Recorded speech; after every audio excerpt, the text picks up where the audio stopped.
Is it possible to cook an egg with a hairdryer? Well, let's find out.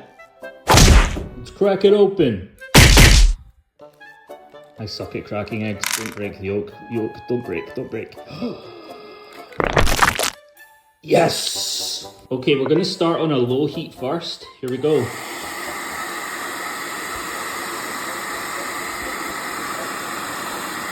Let him cook. Let him cook, I say. I said let him cook!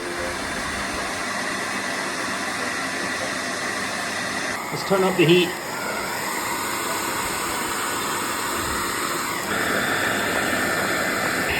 Oh, hold on. It's not looking good. It looks as if it's cooking. We're gonna keep going. Let's see if we can get this thing to turn white. Cook for me!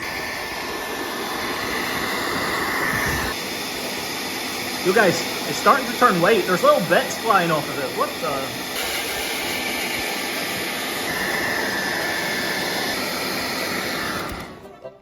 So can you cook an egg with a hairdryer? Kind of. Let me know in the comments, would you eat this?